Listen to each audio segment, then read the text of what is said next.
Central planning will never ever work. Central planning will never ever ever ever work. And I will take an argument from a central planner if that central planner or those who advocate for it have effectively dealt with a number of very powerful criticisms of central planning. If they ignore them, then I just assume they're full of crap. One of the most archaic, dogmatic, and painfully ignorant notions or statements, mantras, if you will, is, quote, collectivism doesn't work, central planning doesn't work. When the fact of the matter is, nowhere in history has there ever been a true centrally planned economy. Nowhere in history has there ever been a true collectivist society that's actually taking account of the most fundamental level of human survival at the life ground, the physical referent of all of our survival, which is natural resources and the earth. What Zeitgeist moving forward explicitly points out is that the very underlying dynamics of the market system is exceedingly and atrociously inefficient. And that's the underlying theme. So a resource-based economy says, okay, what is the Earth? The Earth is a centralized system. It's a biosphere of synergistic relationships.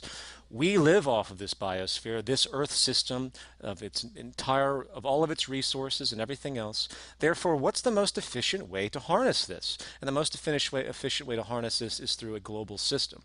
Centralized to the extent that it's organized. That's it. I mean, if you opened up a store and you didn't keep any inventory and you didn't track anything, eventually it would be obviously disorganized and you might have shortages and overruns and all sorts of problems that might emerge. You might have excessive pollution, which is what we have today across the world, because of your lack of ability to organize and strategize production, distribution, and everything else. So a resource-based economy simply applies this simple understanding that the most efficient form of social organization is centralized, meaning you keep track of what you have, you strategize efficiently, and you design the system to maximize your sustainability. If people can't understand that simple physical idea, which is beyond opinion, I just don't know what to say. Who gets what? This is the question I ask myself with the resource-based economy: is who gets what? Who decides who gets what? If I have an idea for a great technological advancement, and maybe it's a totally ridiculous idea, who's going to vote on it? Or who's going to say that this is a totally ridiculous idea? This computer? Is the computer going to calculate human creativity? No, it's not possible for a computer to program human creativity. It only outputs what you input, and the algorithms you put in, that's what the values come out of that. It's all ones and zeros. There's no creativity in ones and zeros, no creative thinking.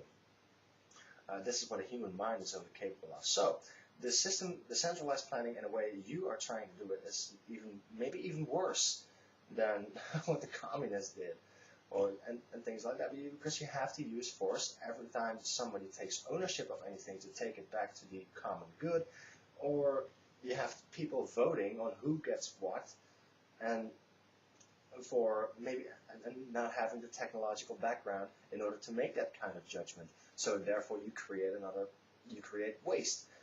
If you have a democracy system built into that, that's what will happen. People who are totally incapable of voting on the subject will vote on who gets what and who gets what resources, because they are scarce and they are limited on the earth. So that's why the system would not work at all. The only way a free market would work, a totally free market, I mean, is because people trust a certain company or a certain person because he is qualified in it, and they can say, hey, I'm going to take my resources and spend it on him so he can produce this. This is what happens within a free market system. Or I'm going to buy this product because I like this product and I think it's a good product and better than the one I had before. That's how technological advancement is made. Now, if you're going to have some kind of voting system, because a computer cannot code creativity, you're going to have a lot of waste. And then again, what's to stop me?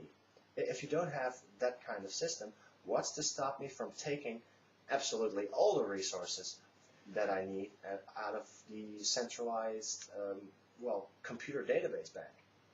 Who says I can't place the order for more than I need?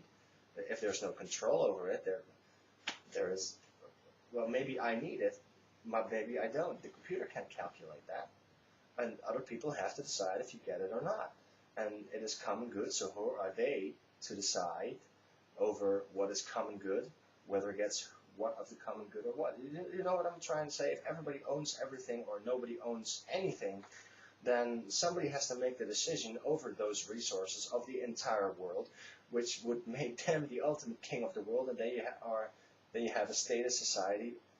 The moment you try and create the perfect world with a resource-based economy, then some people, some elitist people, which is called an oligarchy, own all the resources, and through maybe a democratic process or any process, they would make the decisions, because a computer can't make a decision with human creativity.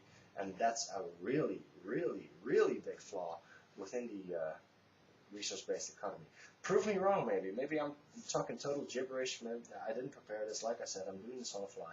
But those are the real problems within a resource-based economy. And the only way to prevent this is a free market society with voluntary interaction between human beings, where everybody owns his own and nobody owns anything, or in the system you're trying to promote, because the lack of a computer to program creativity, somebody or a group of people own everything, either the programmer or some new form of politician. This is inevitable. And then again, if somebody takes ownership, you have to use force on that person. So you have to have a police force, which totally contradicts everything that Zeitgeist movement says, in order to bring his personally owned property back into the public or collective good. This system will not work in any lifetime, and it destroys itself the moment the moment you start with this system, it collapses immediately. Resources are finite, but desires are infinite. So how are you going to allocate resources in order to get the greatest efficiency, if that's what people want to do? And here we have one of the just most famous projections, utterly falsifiable. The idea that desires are infinite. Bullshit. Desires are generated by the culture.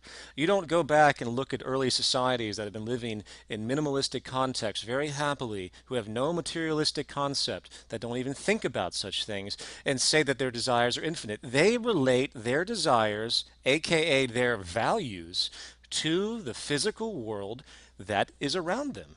So if you brought up in this culture, it certainly seems like desires are infinite, because that's what the system demands to keep cyclical consumption going. It's a value system disorder, as stated clearly in Zeitgeist moving forward. So that simple idea that he actually thinks that's the case shows a tremendous psychological distortion in his own train of thought. Yes, and that's why people who do live in a jungle in a totally peaceful way with nature, hunting and gathering, as most of the people have done as those people have done for tens of thousands of years, maybe. God knows for how long. That's why they have no technology to speak for, and we do, because we have the ambition to want something more. If there is no desire to want something more or to want something better, there is no progression, and that's what you clearly see with the rare communities of people that do still live in the jungle. But when they see a shirt, or a shirt that's durable, or see a bra or something else, they want it because it's better than they already have. If you do not know any better, you do not want any better, because you have because you do not conceive what is better, because this is all you know. And this is the same as I pointed out with the computer. So if I'm interpreting this right, if Zeitgeist would have its way, we would still be running on 8088 computers that were in the 1980s. Because if you do not know more, you do not want more. But we do want more, so we build more, and we build better, because we want better for themselves. It's a desire built in human nature, everywhere around the globe. It's just ignorance that keeps them down. Well, I'm going to wrap this up. I want to try and discuss more into detail, but my time is pretty much up here. I have to keep it short for my viewers.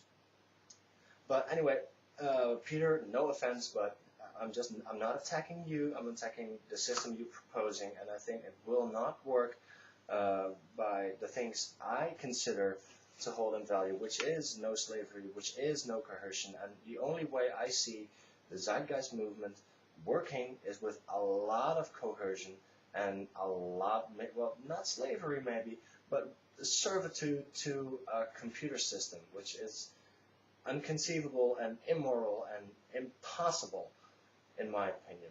Maybe I'm not, but I'd like to see you try, like Stefan Molyneux says, I have the respect for you to try at least, but if I don't want to work in that kind of society, if I don't want that kind of society, really, I have one question for you. Would you force it upon me? And I only want the answer yes or no. But good night, and well, I hope I get a response to this. Well, maybe a video response, I hope so. This is my first movie on this alias, at least. So, hope to see you in the near future.